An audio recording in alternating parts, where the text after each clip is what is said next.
The movie is based on a true story, and it revolves around a brave freedom individual named Eric Liddell. At the start, a narration explains how Eric had won a gold medal in the 400-meter race in the 1924 Olympics. However, despite getting tons of offers from various American brands to continue his sports career, Eric had declined all of them. It turns out that he was born in China, and so right after the Olympics, Eric returned back to his birthplace to serve as a missionary, a person who promotes Christianity in a foreign country. There, he married the love of his life, Nurse Florence Mackenzie. Eric then spent most of his years in China teaching chemistry, English, and even athletics in the Anglo-Chinese College. Despite being Scottish by descent, he cared a lot for the Chinese people, as he regularly provided the poor communities with needs and services. However, during that time, the ongoing war with the Japanese slowly spread across the country, which brought a lot of misery to the Chinese. One day, Eric goes to school, where he teaches, and notices one of his students is late to class. He spots the absentee from outside the window running towards the school with a basket full of pears. All of a sudden, several warplanes emerge out of the sky and drop a bomb near the school, brutally killing the child outside,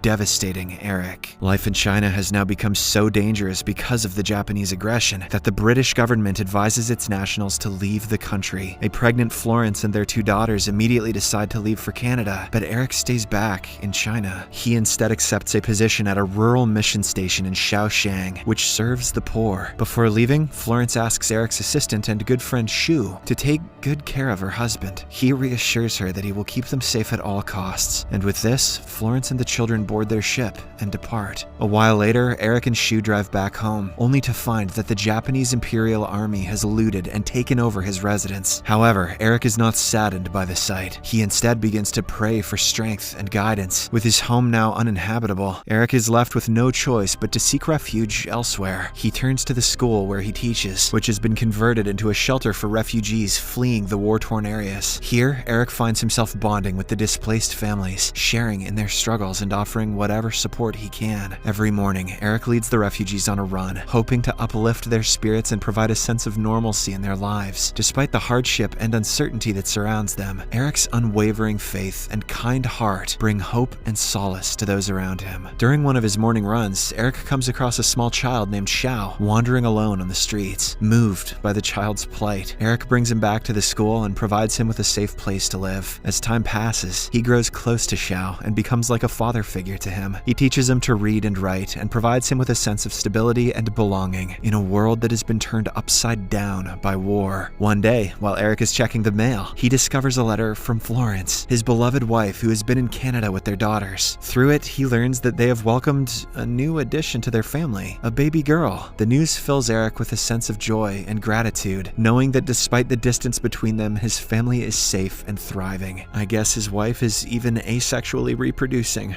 right?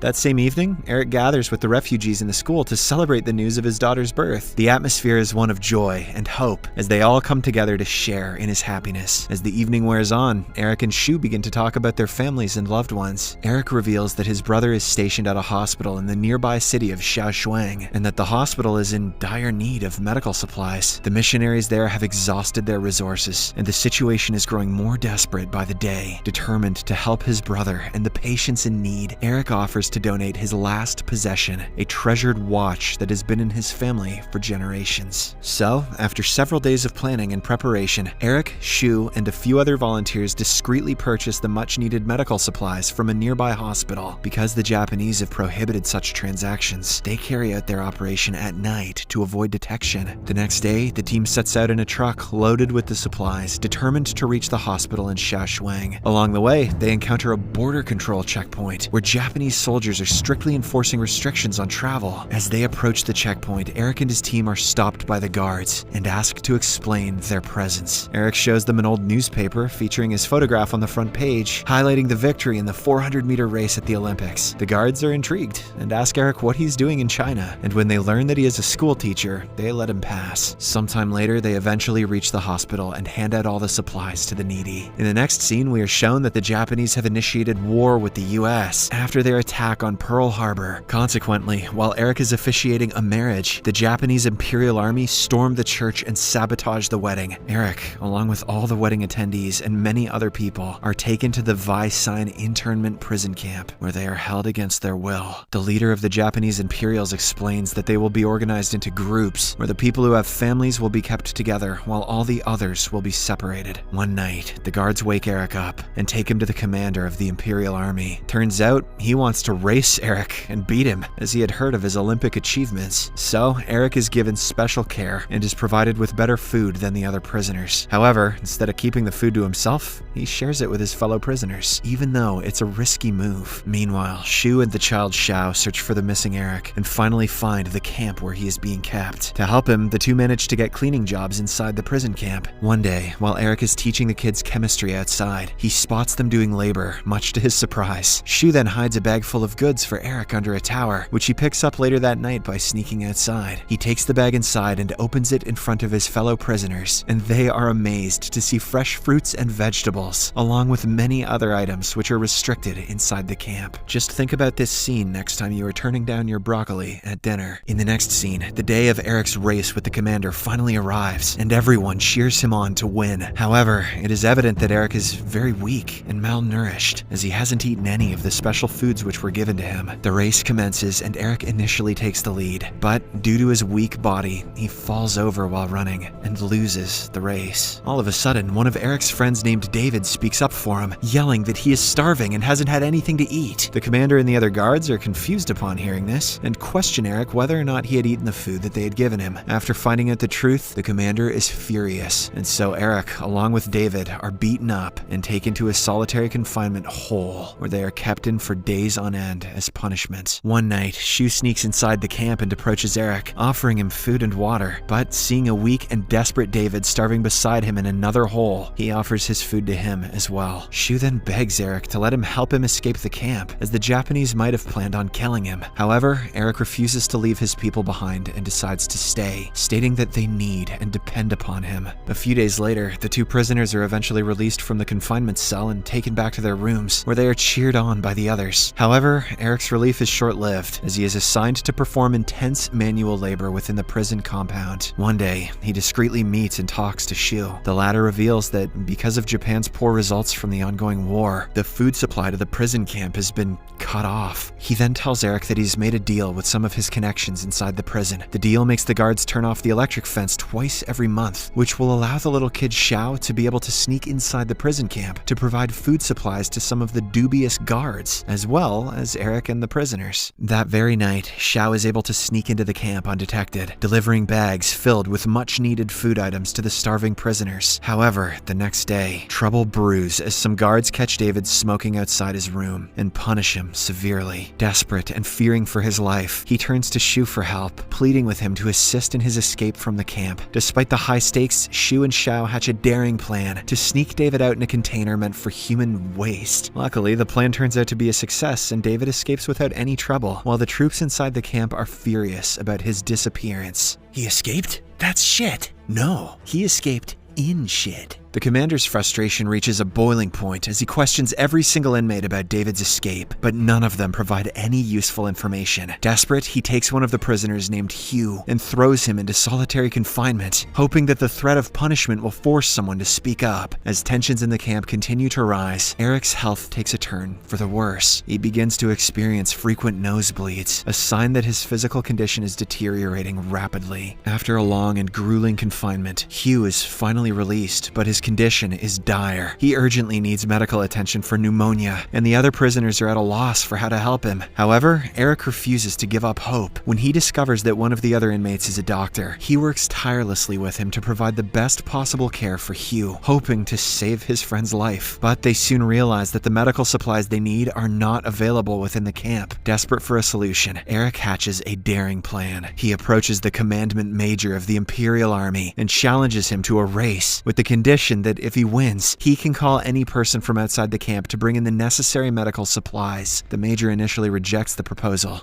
but later accepts, thinking that he will easily win the race because of Eric's weak and frail body, and gives him until the end of the week to train. So, without delay, Eric trains his frail body to its limit, determined to win the race despite the warnings from the other prisoners, who assume that it will be a death sentence for him. The day of the race arrives, but the other prisoners are forbidden from leaving their rooms and watching it unfold. Hence, they pray for Eric's success and start singing, hoping that their voices will carry over to him. Soon, the race begins, and everyone holds their breath in suspense. Eric starts off slowly, but gradually picks up speed and begins to pull ahead of the commandment major. To everyone's shock, he crosses the finish line first, despite his exhausted body. As a result of his historic win, Xiao is granted access inside the camp that night. He brings loads of medicine, making all the prisoners ecstatic. However, their happiness is short-lived, as one of the commanders enters the power supply room and orders the guard to go outside. Immediately realizing that the commander will turn the fence on while Xiao is climbing, the guard heads to the prisoner's room and warns Eric about it. Hearing this, all the prisoners frantically rush to the electric fence and shout at Xiao to jump off. Unfortunately,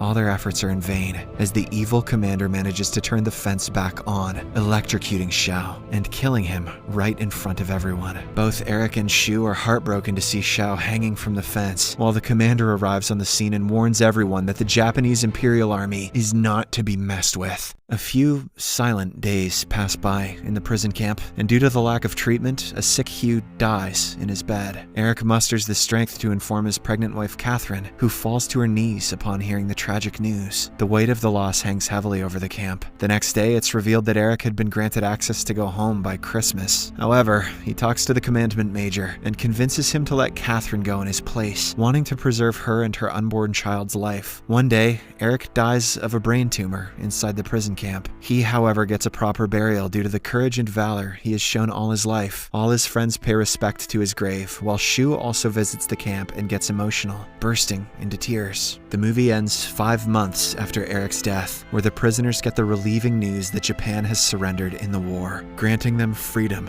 from the prison camp. Subscribe for more videos like this, turn on notifications, and leave a like to help the channel out. Thank you for watching.